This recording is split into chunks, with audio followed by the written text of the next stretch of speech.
Hello，大家好，我係 Kumi， 歡迎大家再次收看我雲南深度遊嘅第2集。上集同大家分享咗麗江古城可以飽覽古城屋頂同玉龍雪山嘅民宿，5條官方推介最順路嘅旅遊路線，日間拍到玉龍雪山，夜間爆炸式燈火等打卡景點，以及非遺紮染同各種美食。如果大家未睇返上集嘅話，記得稍後去睇返上一條片啦。今集我會繼續結合上年11月嘅內容，我會帶大家去到一個完全唔同風格，俾我一種與世隔絕、安靜治癒感覺嘅束河古鎮。而我今次嘅束河慢活之旅，就由一個極致浪漫嘅營地住宿開始。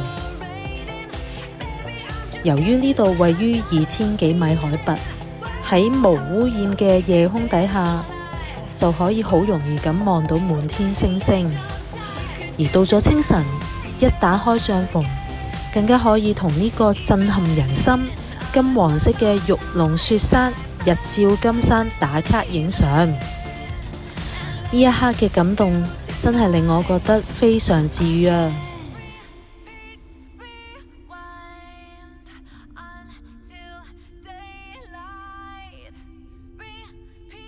睇完咁震撼嘅日照金山，我先帶大家睇埋呢度嘅內部環境先。大家睇下，入面佈置得幾精緻。不過喺度都要提提大家，始終呢度係營地住宿，如果打算喺冬天過嚟住嘅話，帳篷內嘅體感溫度會比較低，所以怕凍嘅朋友真係要考慮清楚啊！好啦，跟住我哋睇埋出面嘅環境。原來營地附近仲有一座喺風中飄揚嘅大經幡，望住佢一陣，整個人嘅心都靜咗落嚟，真係好治癒啊！仲搞到我有種唔捨得離開嘅感覺添。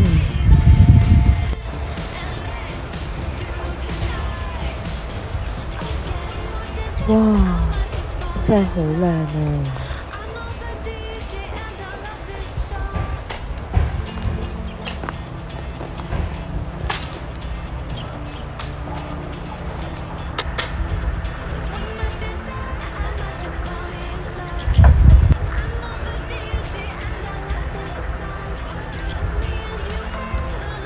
依家等我行出去睇下出邊仲有咩睇先。咦，你去咗邊啊？係咁攣我隻腳嘅。喵，望過嚟啊 ！Hello， 喵。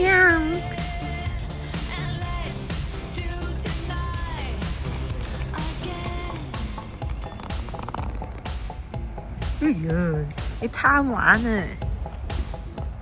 哎呀！咦，原來呢度仲有射擊同賽車體驗嘅。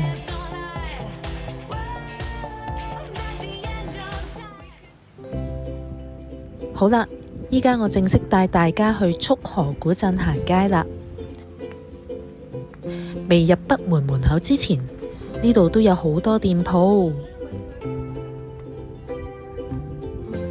其實上年11月我嚟過束河，不過當時掛住玩旅拍，冇好好行過，所以今次4月我又再嚟多一次。而我一踏入古鎮，最想同大家分享嘅就係呢間我上年11月同今年4月都有造訪嘅易染繡坊。其實紮染嘅原理係將啲布料某啲位置紮得好緊，然後再去染色，從而做出唔同嘅圖案。而製作紮染有好多方法，最基本入門嘅係用木夾、波子、橡筋去紮緊布料，做出一種隨性不規則嘅圖案。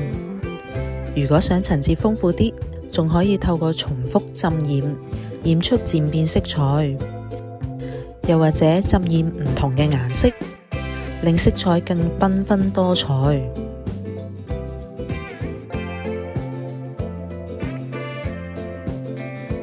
以上嘅紮染方法花嘅時間比較短，技巧要求亦都低啲，但做出嚟嘅效果已經好唔錯，好適合初次體驗紮染嘅朋友去試。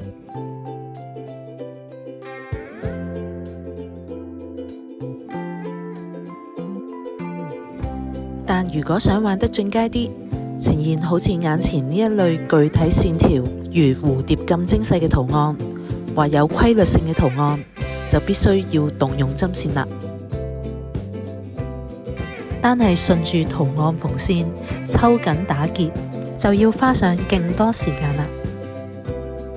做完呢啲繁複嘅準備，最後先可以開始染色，所以做呢類紮染少啲心機同耐性都唔得啊！想了解更多雲南紮染嗎？稍後介紹白沙古鎮，我會分享更多當地嘅紮染藝術，大家千祈唔好錯過啦！欣賞完非遺工藝，我繼續喺北門附近尋寶，睇下有冇啲藍染服飾可以帶返屋企。途中經過呢間信茂堂茶葉，呢度嘅紮染長裙都好靚，不過部分布料就有啲偏厚啦。但係因為價錢唔算好貴，所以我最後買咗2條連身裙。買完戰利品，我就沿住中和路直行，朝住古鎮最核心嘅青龍橋出發啦。嚟到呢一座歷史悠久嘅青龍橋，望住呢幅水彩畫，係咪好有江南水鄉嘅詩意呢？企喺橋上望落去，呢條青龍河嘅河水，其實都係嚟自玉龍雪山嘅冰雪融水，經過九鼎龍潭流入呢度。但呢度嘅水比麗江古城嘅更加清澈冰涼。不過喺橋上最正嘅收穫係，莫過於遇到呢一隻啲毛攣攣地嘅小羊，抱住佢影相，真係心都融埋啊！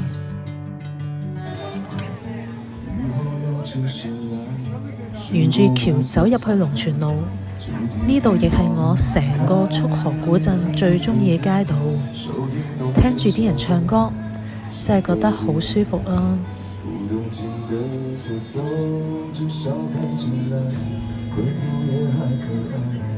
大家睇下，清澈見底嘅水道入面種滿咗飄動嘅水草，真係好有生命力啊！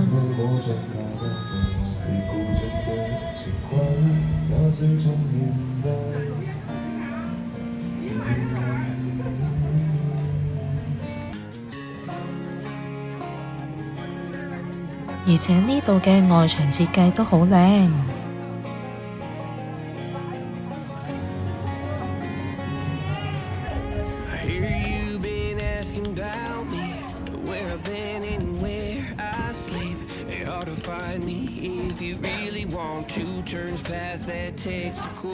好啦，我繼續向前進發。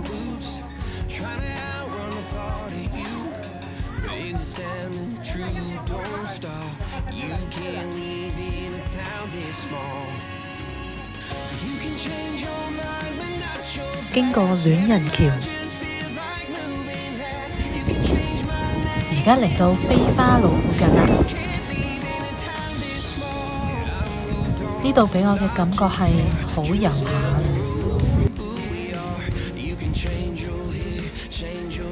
最驚喜嘅係4月過嚟，啱啱遇上周圍都開滿花嘅秋樹。我都係第一次見呢種植物㗎咋。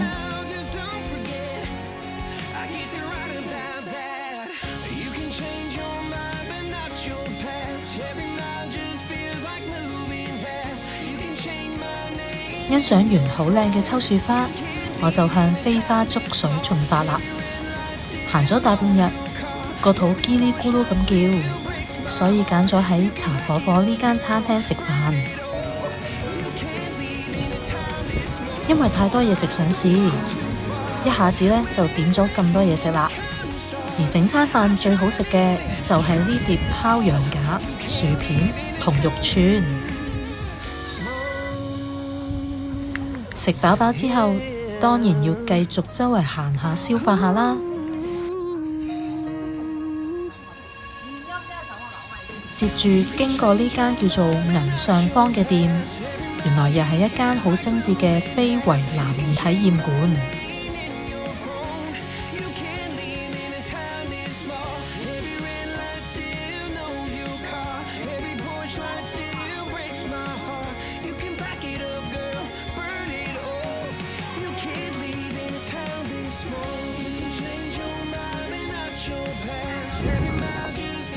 再向前行，就被呢個招牌前男友的店吸引住啦。個名都改得幾幽默喎。原來賣嘅手作同小擺設都幾得意。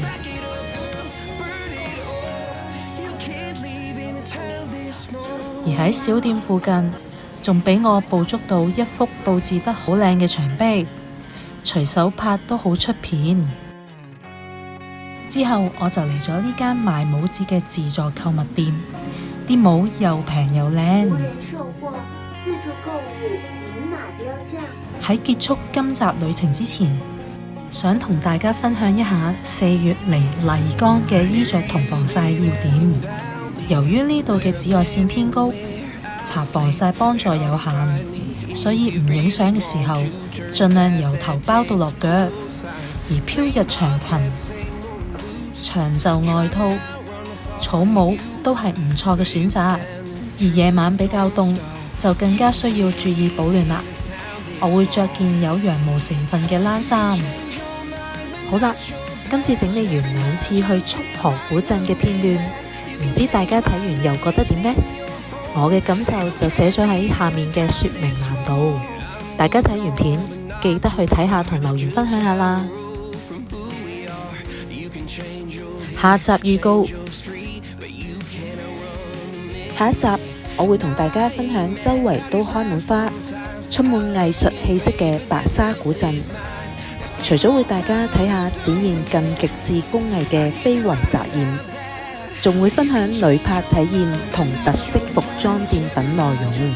在此多謝大家收看我嘅影片，如果大家鍾意我分享嘅話，請大家記得點讚、留言、分享、訂閱同開啟小鈴鐘啦。我哋下集見，拜拜。